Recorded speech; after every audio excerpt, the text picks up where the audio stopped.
Hi guys, BSc nursing का number 1 channel study medium में आप सभी का स्वागत है। अगर बीएससी नर्सिंग का आप लोग तैयारी कर रहे हैं तो ये सीरीज आप लोग के लिए बहुत इंपॉर्टेंट है। अगर आप सभी को क्लासेस एक साथ देखना है तो डिस्क्रिप्शन बॉक्स में लिंक दिया गया है, और अगर आप अच्छे से तैयारी करना चाहते हैं तो आप हमारे ऐप के साथ ज्वाइन हो जाइए, जिसका लिंक हमने डिस्क्रिप्शन बॉक्स में दे दिया है। वहाँ पे आपको कोर्स मिल जाएगी जो सबसे सस्ती होगी। वहाँ पे आपको एक पीडीएफ भी मिलेगा। अगर ये पीडीएफ आप पढ़ लेते हो तो इससे बाहर एक भी प्रश्न नहीं पूछा जाएगा। तो चलिए शुरू करते हैं आज का वीडियो।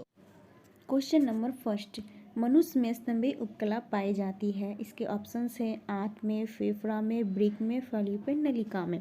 तो मनुष्य में स्तंभीय उपकला आंत में पाई जाती है। यह पेट, बड़ी आंत, छोटी आंत में बैक्टीरिया और अन्य रोगाणुओं के लिए एक बाधा उत्पन्न करती है जो पाचन तंत्र में स्थित होता है। So the correct answer is option number A. Question number second, NASA मार्ग एवं ब्रोंकियोल्स में स्तरित ऊतक है। इसके ऑप्शंस हैं पश्चिमावी स्तंभाकार उपकला, घनाकार उपकला, तंत्रिका संवेदी उपकला, स्तंभाकार उपकला। तो नासा मार्ग और ब्रोंकियोल्स में जो ऊतक होता है वह पश्चिमावी स्तंभाकार उपकला पाया जाता है। क्वेश्चन नंबर थर्ड, निम्न में से किस प्रकार की उपकला उत्सर्जन एवं अवशोषण में सहायक है? इसके ऑप्शंस हैं घनीय, स्तरित सल्की, स्तंभीय। तो जो उपकला उत्सर्जन एवं अवशोषण में सहायक होती है वह स्तंभीय उपकला होती है। So the correct answer is option number D. Question number fourth, सल्की उपकला निम्न में से किसकी भित्ति पर पाई जाती है? इसके ऑप्शंस हैं बोमेन कैप्सूल की, बड़ी आंत की, फलियों नलिका की, लार ग्रंथि की। सल्की उपकला की कोशिका भित्ति पर बोमेन कैप्सूल पाई जाती है। बोमेन कैप्सूल स्तनधारियों के गुर्दों में नेफ्रॉन पर कप के आकार का एक थैला होता है जो मूत्र बनाने के लिए रक्त का निस्पंदन करता है। So the correct answer is option number A. Question number fifth, vaginal ग्रसनली एवं मूत्र मार्ग में निम्न में से किस प्रकार के ऊतक पाए जाते हैं? इसके ऑप्शन हैं स्तरित सल्की उपकला, सामान्य सल्की उपकला, पश्चमविकीय उपकला, स्तंभीय उपकला। तो जो विजाइनल ग्रसनली और मूत्र मार्ग में ऊतक पाए जाते हैं वह स्तरित सल्की उपकला होते हैं। सो the correct answer is option number A. Question number sixth, निम्न में से कौन सा कथन स्तंभीय उपकला के लिए गलत है? इसके ऑप्शंस हैं इसका निर्माण लंबी एवं पतली कोशिकाओं की एक परत से होता है, इसमें कोशिका का केंद्रक इसके आधार पर होता है, इसमें मुक्त सतह पर माइक्रोबिलाई होना संभव है, ये सामान्यतः स्तनी जीवों के वृक्क में पाई जाती है। इसके correct answer option number D होगा, जो कि इसके लिए गलत है। यह सामान्यतः स्तनी जीवों के वृक्कों में नहीं पाए जाते हैं। क्वेश्चन नंबर सेवंथ, सही जोड़ा को चुनिए। लार ग्रंथि का आंतरिक स्तर, उपकला, मुख गुहा की नम सतह, ग्रंथिल उपकला, नेफ्रॉन के नलिकाकार भाग, उपकला, श्वसनली की आंतरिक सतह, सल की उपकला। तो इसके सही आंसर ऑप्शन नंबर सी होंगे, जो नेफ्रॉन के नलिकाकार भाग, उपकला। क्वेश्चन नंबर 8, मनुष्य में नलिका विहीन ग्रंथियां उत्पन्न करती है। इसके ऑप्शंस हैं लार, पीत, हार्मोन, श्लेष्म। तो मनुष्य में नलिका विहीन ग्रंथियां हार्मोन्स उत्पन्न करती है। नलिका विहीन ग्रंथि को आंतरिक रूप से स्रावित ग्रंथियां या अंतःस्रावित ग्रंथियों के रूप में भी जाना जाता है। So the correct answer is option number C. Question number 9, आहार नाली की गॉबलेट कोशिकाएं किसका उदाहरण है? इसके ऑप्शंस हैं अंतराकोशिकीय ग्रंथि, बहुकोशिकीय ग्रंथि, एक कोशिकीय ग्रंथि, इनमें से कोई नहीं। तो आहार नाड़ की ग्लोबलेट कोशिका स्तंभाकार उपकला कोशिका का रूपांतरण होता है। यह एक कोशिकीय ग्रंथि होती है। The correct answer is option number C.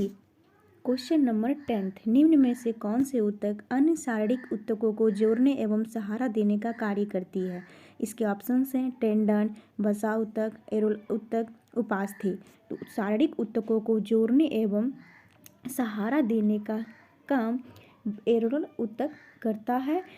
Areolar ऊतक एक प्रकार का संयोजी ऊतक है जो पूरे शरीर में मौजूद होता है। यह अंगों, मांसपेशियों और कई अन्य ऊतकों को रक्षा करने में भी मदद करता है। So the right answer is option number C. Question number 11।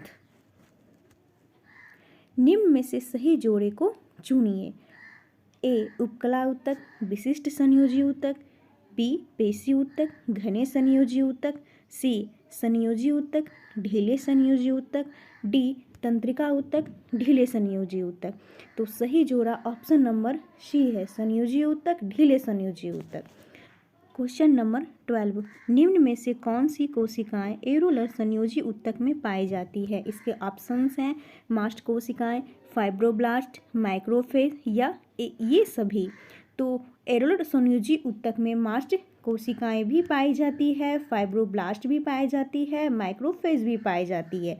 So the correct answer is option number D. Question number 13। Areolar ऊतक की कोशिकाएं जो रेशे बनाती हैं वह क्या कहलाती है? इसके ऑप्शंस हैं फाइब्रोब्लास्ट, मास्ट कोशिका, माइक्रोफेज, एडिपोसाइट। तो इसके करेक्ट आंसर है ऑप्शन नंबर ए, फाइब्रोब्लास्ट। Question number 14। बसा ऊतक एक प्रकार का है। इसके ऑप्शंस हैं ढीले संयोजी ऊतक, घने संयोजी ऊतक, विशिष्ट संयोजी ऊतक या इनमें से कोई नहीं। तो बसा ऊतक एक प्रकार का ढीले संयोजी ऊतक है। So the right answer is option number A. Question number 15। Tendon निम्न में से किस संयोजी ऊतक का उदाहरण है? इसके ऑप्शंस हैं ढीले संयोजी ऊतक, घने संयोजी ऊतक, विशिष्ट संयोजी ऊतक, उपास्थि मांसपेशी से। तो टेंडन एक घने संयोजी ऊतक का उदाहरण है। So the right answer is option number B. Question number 16। Tendon जोड़ने में सहायक है। इसके ऑप्शंस हैं मांसपेशी को अस्थि से, अस्थि को उपास्थि से, उपास्थि को मांसपेशी से। तो टेंडन मांसपेशी को अस्थि से जोड़ता है। So the right answer is option number A. Question number 17। निम्न में से किस प्रकार का ऊतक मनुष्य के नाक के सिरे पर पाया जाता है? इसके ऑप्शंस हैं उपास्थि, अस्थि, बसा ऊतक, पेशी ऊतक। तो मनुष्य के नाक के सिरे पर उपास्थि पाया जाता है। So the right answer is option number A. Question number 18। निम्न में से एक पारदर्शी ऊतक है। इसके ऑप्शंस हैं टेंडन, तंतुमय उपास्थि, हाइलीन उपास्थि या उपर्युक्त सभी। एक पारदर्शी ऊतक हाइलीन उपास्थि ऊतक के रूप में जानी जाती है। यह उपास्थि फिसलन भरी और चिकनी होती है जो हड्डियों को जोड़ों में एक दूसरे से आसानी से आगे बढ़ने में मदद करती है। So the right answer is option number C. Question number 19। उपास्थि में मैट्रिक्स स्रावित करने वाली कोशिकाएं कहलाती है। इसके ऑप्शंस हैं कॉन्ड्रोसाइट, ऑस्टियोब्लास्ट, फाइब्रोब्लास्ट, मास्ट कोशिका। तो उपास्थि में मैट्रिक्स स्रावित करने वाली कोशिकाएं कॉन्ड्रोसाइट कहलाती है। So the right answer is option number A. Question number 20। निम्न में से कौन सा ऊतक अपने सही स्थान से जुड़ा है? ऑप्शन नंबर ए एरोलर ऊतक टेंडन से, ऑप्शन नंबर बी ट्रांसजीशनल उपकला नाक के सिरे पर, ऑप्शन नंबर सी घनीय उपकला अमाशय की भित्ति, ऑप्शन नंबर डी चिकनी मांसपेशी आंत की भित्ति। तो correct answer is option number D, चिकनी मांसपेशी आंत की भित्ति।